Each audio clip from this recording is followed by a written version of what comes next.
Hello everyone, welcome to ME134 Lab, Virtual Edition, and Unit 1, Lab 1 for 134. So in this first lab, we are going to be doing tension testing of various steel samples. Then in Lab 1.2, we will be polishing and etching these steel samples in order to look at what we call the microstructure, which we'll go into more in depth later on. And then in Lab 1.3, we will look further at these steel samples after we have broken them, and also look at a few other materials as well. But for Lab 1.1, we are going to perform tension tests using this machine behind me on these samples you see here. Hopefully you have watched the lecture or at least read the handout at this point. These are our dog bone tensile samples. You can see we have two large diameter outer sections. These are the grip sections to hold them in our tensile tester. And then we have a smaller reduced section, and then the smallest reduced section is right here in the middle. This is known as our gauge length. And this is the section that our deformation will be focused on because it has the smallest diameter, which means it also has the largest applied stress. So when our sample deforms, we will grip it and pull it like so. It will deform ideally just in the gauge length region, in the small region. And we will be able to record a load and an extension with this machine. We're also going to record the change in the sample hardness due to strain hardening, which is where a sample becomes harder after you plastically deform it. So this lab is relatively simple. We're going to measure each of our dog bone samples in various dimensions. We have three of these. We have a 1018 CD, which is this one. We have a 1018 HR, or 1018 normalized sample. Same composition, but it was not cold worked. And we have a 1045 normalized or 1045 HR sample, which was also not cold worked. You might know from the handout that the 1018 and 1045, the difference between them, the 18 and the 45 in their names tell you the fractional percent of carbon in each of them. So 1018 CD has 0.18% carbon, and the rest is iron. That is steel, iron, and carbon. 1045 is 0.45% carbon, and the rest of that is iron.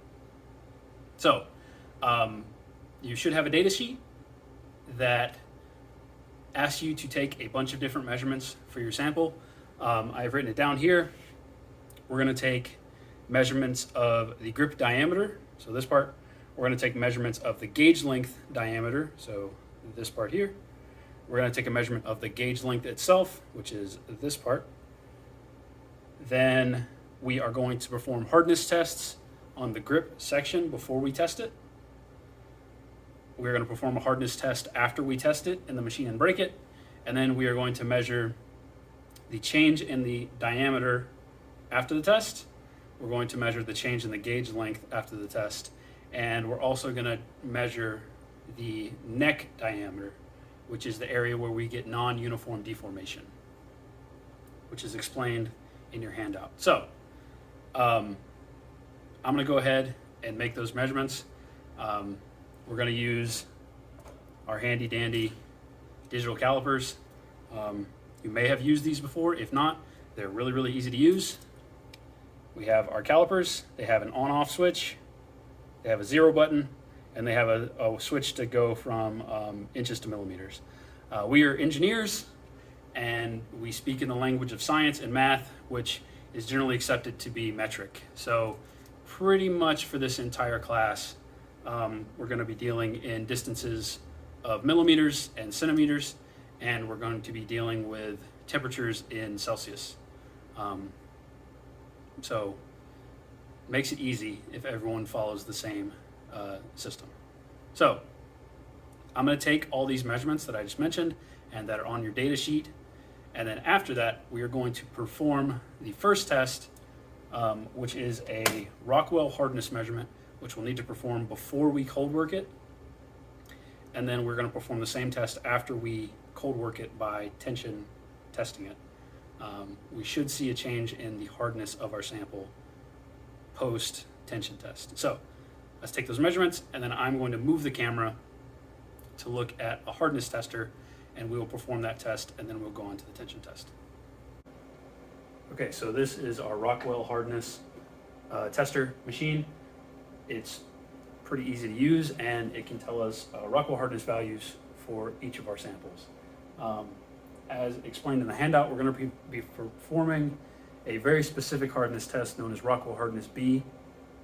The Rockwell test has varying letter designations for different Rockwell tests, A all the way to G and beyond. And what each of the letters tell you is they tell you what type of indenter you need to use to indent your sample, and also what the loads are that you need to apply to your sample, so the minor and major load, as explained in your handout. So Rockwell hardness B uses an indenter that is a 1/16 inch diameter ball, and it uses a minor load of 10 kilogram force and a major load of a 100 kilogram force. So to perform the test, it is pretty easy. Maybe the TA will set it up beforehand, hopefully. So there's various different plates that you can kind of put your sample on. Because our samples are circular and we don't want them to roll off, we're going to put them in this kind of V grip, and it just sits in here like so. And to change the indenter on this little head here, there's a little set screw that you can pull out, and our indenter, you can hopefully see, is a little tip that has a ball on the tip of it that is 1/16 inch diameter. So that should be in here before you arrive, before the lab starts, but it's important to check. So we're going to do 3 hardness tests on the grip section of our sample. We don't want to do hardness tests on the gauge length region because we don't want to do anything to weaken this area. We want to make sure it's as uniform as possible. And prior to applying cold work to our sample, the hardness of the entire system, the entire dog bone, should be uniform. So it doesn't really matter where we take the hardness tests. So we kind of want to take it as far away from the gauge length as possible. So we'll take it on our grip sections. So we're going to use the V notch holder. You're going to basically set it in there where your grip is beneath this guy here. And it's a little funky, but you have to construct a sort of variable height tower so that your sample is roughly flat. We want to make sure we're not indenting it where our sample is angled really high. Ideally, we want the surface of the sample to be as flat as possible so we get an even indentation across. Okay, so let's move a little bit closer in so you can see how to operate the test itself. Everything is controlled on this machine through this little tablet we got here, other than activating the test itself. But in order to set all of our parameters that we need to use this little tablet here. So let's zoom in to this guy. On this, we have these buttons, which basically let us switch between menus. I've already set it for Rockwell B. You can tell because it says HRB here. This is from the previous test. But if for any reason you want to change the scale of the test to another Rockwell test, you have this button at the top where it says scale, and it gives you a whole range of different tests to choose from. You can hopefully see they're all different versions of Rockwell's test: HRL, HRR, HRV, but we're going to be using Rockwell B, HRB. So we make sure that is selected, then we hit OK. Now, we need to add a correction to our hardness measurements we're making. Because our samples are round and not flat, the machine is able to correct for that. Ideally, Rockwell tests are performed on very, very flat samples that are infinitely long. That is the ideal Rockwell sample. But we can correct for a curved surface. So before you do the test, you need to go and hit correct. And it's going to ask you what the diameter of your sample is in millimeters. So this is where we took the measurement of the grip diameter, which for this sample is 12.65 millimeters, is our average. So whatever that is, you would just type it in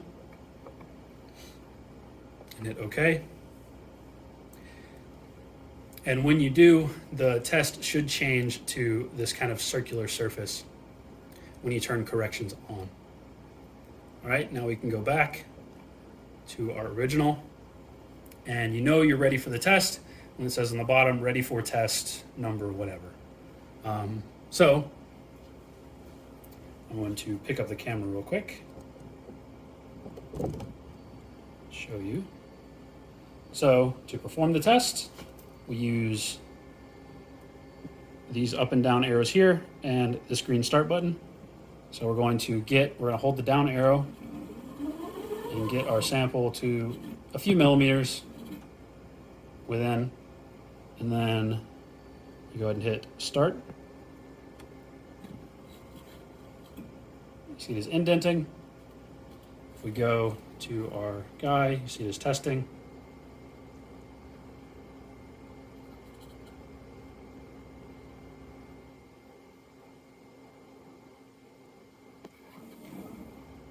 Okay, so there's a hardness of 93.8 HRB. The units for Rockwell hardness are HRB, or HR and then the letter. So that is one test performed. Now, we need to make sure we are not testing in the exact same place. So we're going to move our sample. We can rotate it. That's kind of the easiest way to do it. We're going to go ahead and hit start again. Then if we go back,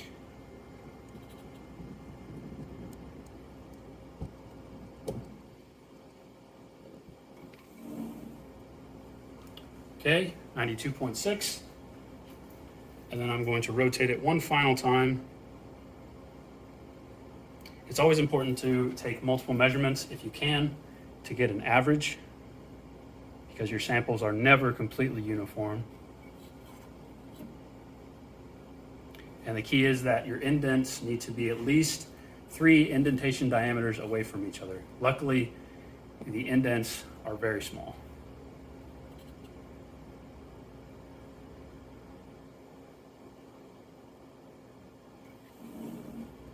Okay, 94.5. So all around 93, 94, but there is a little bit of variation. And when you're done, you record those values. And if you look at your sample,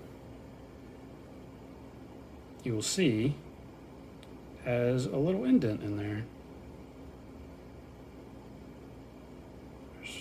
There's 1, here's 2, and there's 3, if it will focus. There you go. So really small, but make sure they are well away from each other. And that is our initial Rockwell hardness measurements. So now we can go on to the tensile tester. So to mount your sample in our tension machine, we have these very nice custom-made grips by people in the machine shop. They were very handy and helped us that way, so we don't have to worry about any sort of clamps or weird things like that. So they have notches cut into them, which very nicely fit the notches of our dog bone shape. So right now they are spaced nice and evenly so your sample can slide right in. In reality, they probably won't be when you come to the lab. There's this little panel here. Really the only things we care about are the jog up and jog down buttons, these two on the bottom, which you will see. Basically they are rapid up and down of our crosshead here, which also contains our load cell, so it measures our force. And there is the fine position, which is a little rolly wheel, which controls fine motion. So use the jog up and jog down to get it close to where you want, and use fine position to get it kind of exactly right, and also can be used to preload our samples. So right now our sample fits in there, but as you can see, it does not fit in the top grip. So I'm going to bring the crosshead down.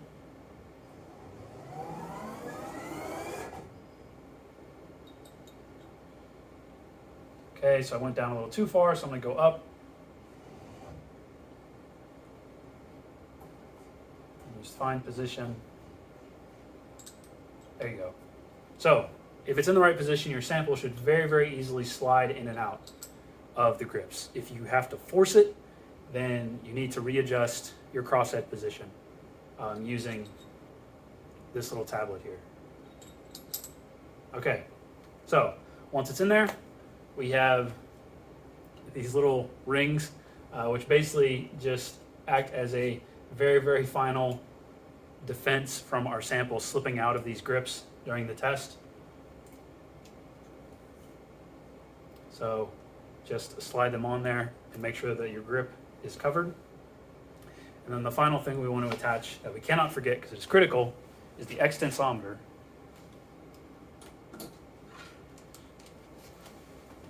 The extensometer should be at the top left corner of the machine, hanging on a little hook. It looks like this. So it has these two buttons on the side here. If you squeeze them and hold them together, the distance between these two grips will be 50 millimeters. So this is our extensometer gauge length that you will also record. So the extensometer has these little springs on it. So basically you just want to slide the extensometer over your sample so that it is gripping the two kind of medium thickness regions that are not the gauge length. You do not want to have the grip in the gauge length. You wanted the grips to be on both sides of the gauge length. So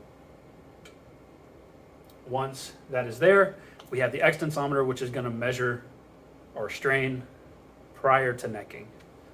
Because once necking occurs, we will take the extensometer off, because when the sample breaks, the break is often violent in nature, and we do not want to damage this electronic piece of equipment, the extensometer, because it is valuable.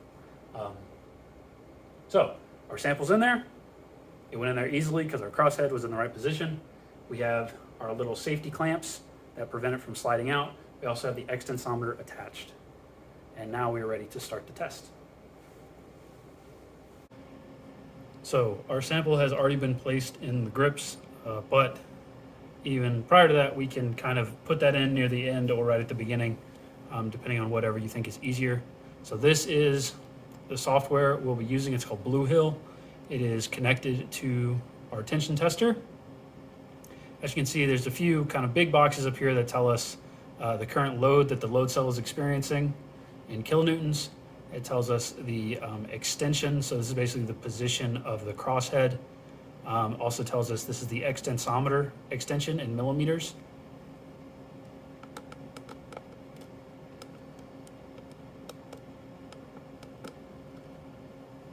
And also gives us a running clock that tells us how long our test is going on for. So there's a few windows in here where we basically have to input information about our sample. Luckily, we have these handy instructions written that tell us what we need to input.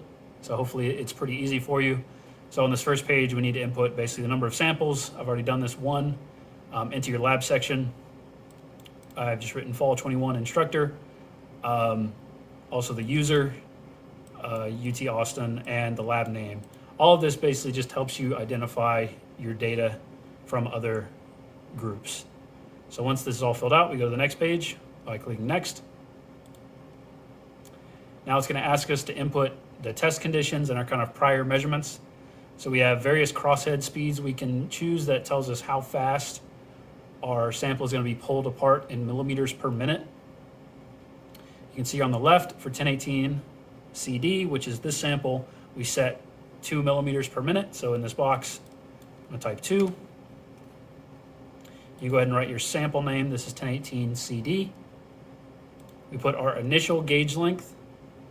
So this is the extensometer, and that is 50 millimeters.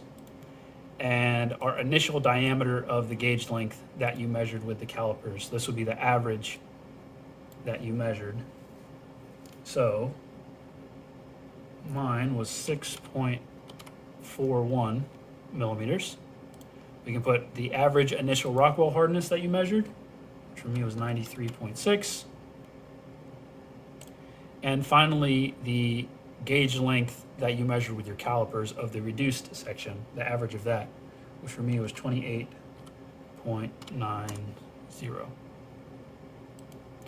Okay, so we're gonna make sure we followed all these instructions.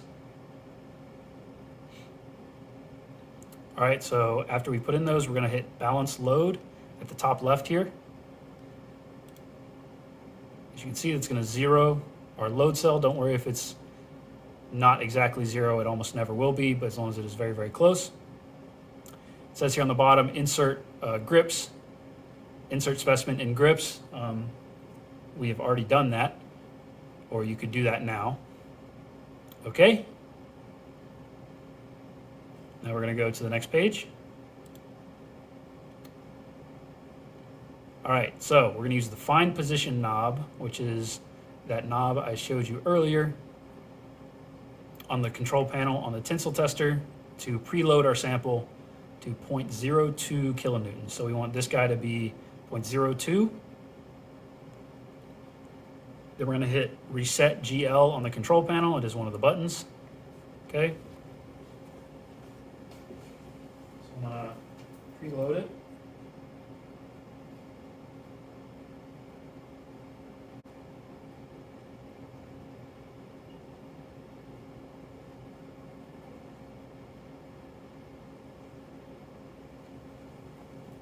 Okay, 0.03, it's a little over 0.02, that's okay.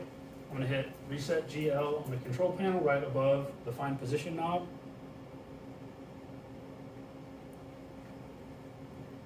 All right, you see that resets our extension. I'm going to reattach the extensometer since I just deformed it a little bit.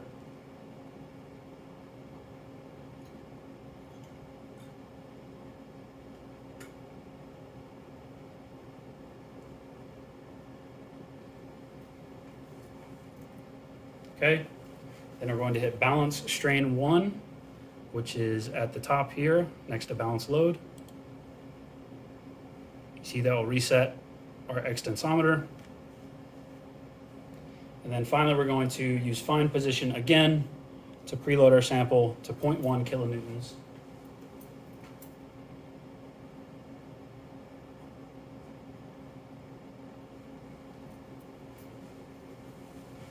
Okay, 1.691. So the reason we preload it is because sometimes the machine, if you start at a load of 0, the machine will just instantly assume the sample is broken.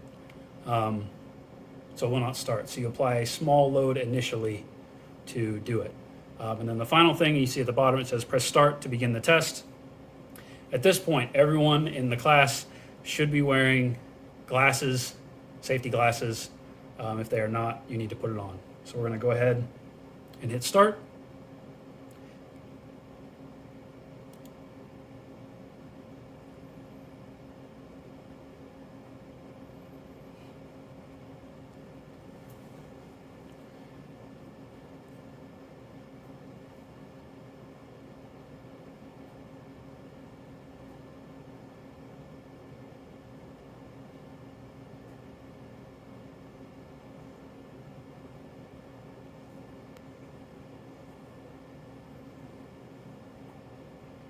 So this plot you see here is a plot of strain versus stress.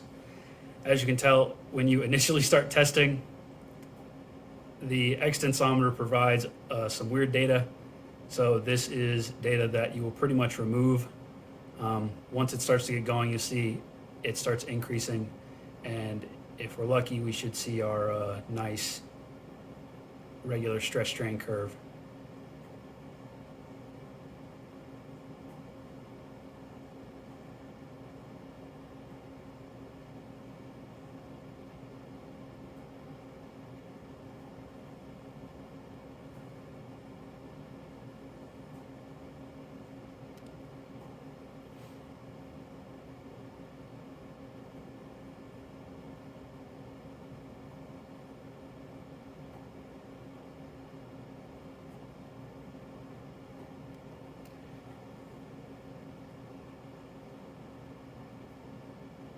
So when the sample begins to neck, it's going to tell us to remove the extensometer because we do not want it to break.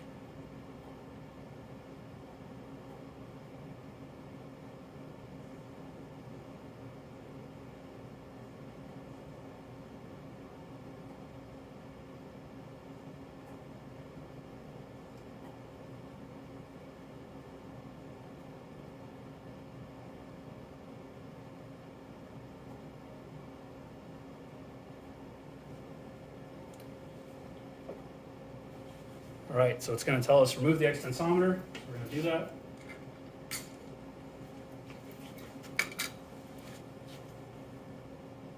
This is something your TA needs to do.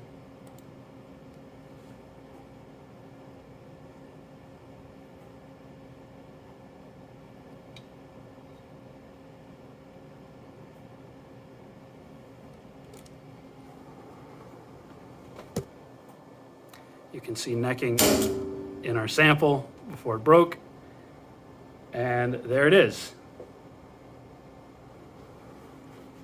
And the screen will tell you remove the specimens, then click OK to return to gauge length. So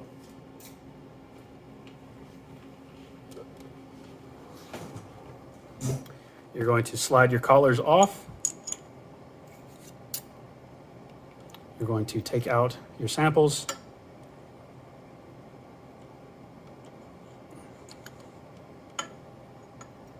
Here is our fracture.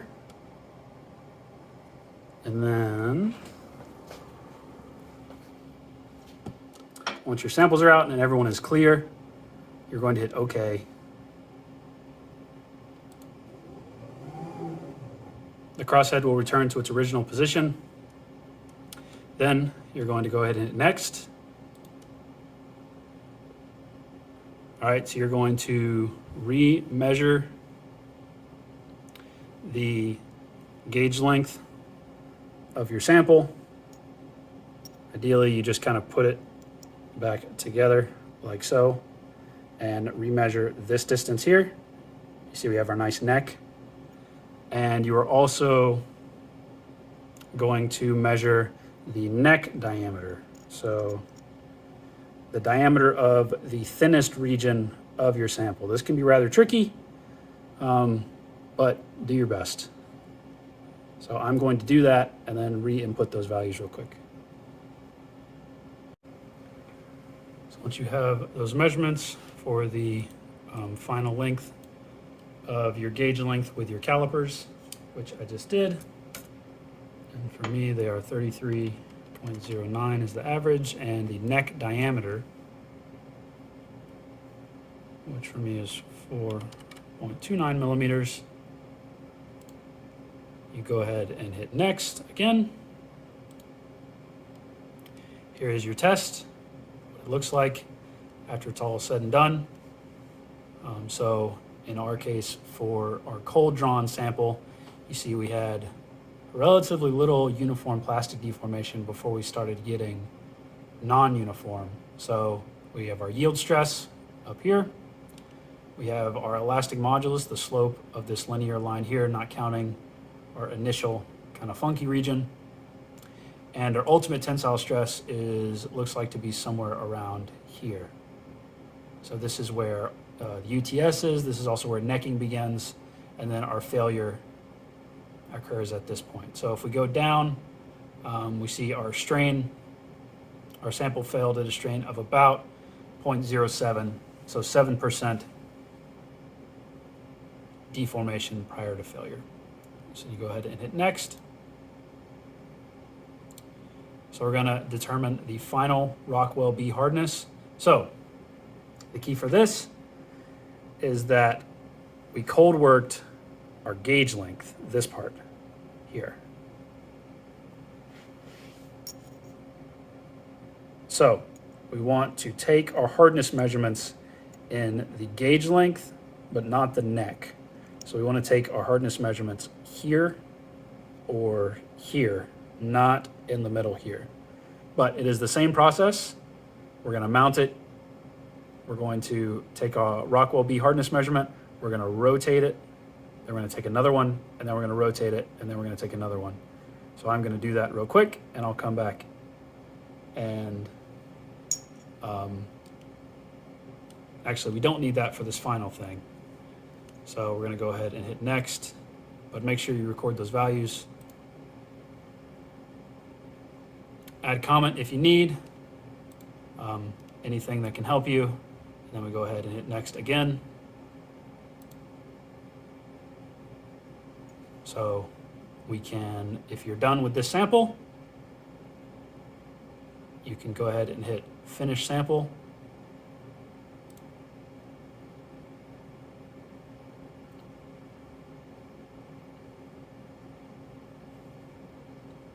And hopefully this doesn't pop up.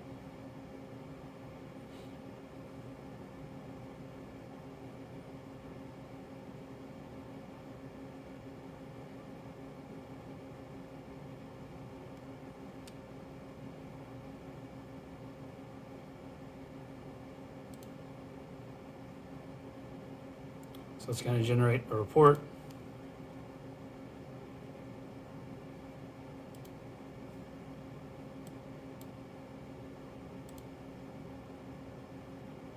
And based on your information,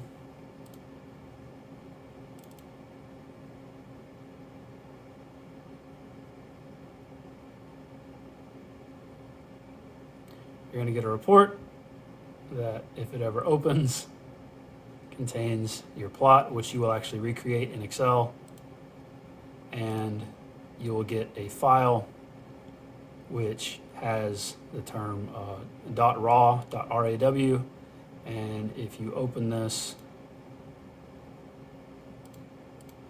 with Notepad, it will basically have all of your information. And the key thing you care about is this big text table, which will contain the time, it will contain the extension, and it will contain the load. And you will use the extension and the load to recreate your stress strain file in Excel, and you will calculate all of the fun terms that you need from that. So you can use this text file, you can open it in Excel, and it will generate a table for you. So we're going to save all of these files, and the TA will upload them onto Canvas. And that is one sample done. And then the next group will do their next sample.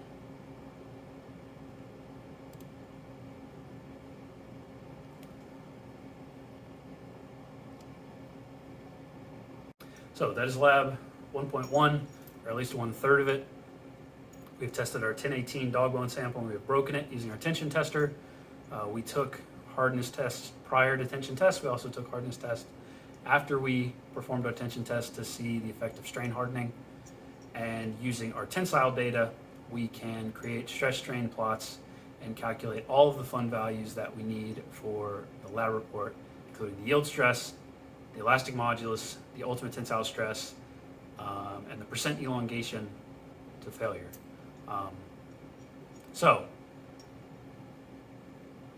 that's that. Each group will test one sample, and then you will share that data amongst each other, so you don't have to test do the same thing 3 times. But that is lab 1.1.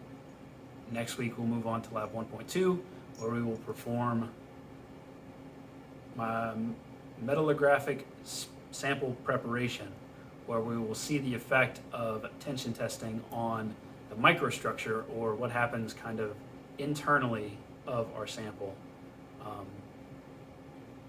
through high magnification microscopy. See you next week.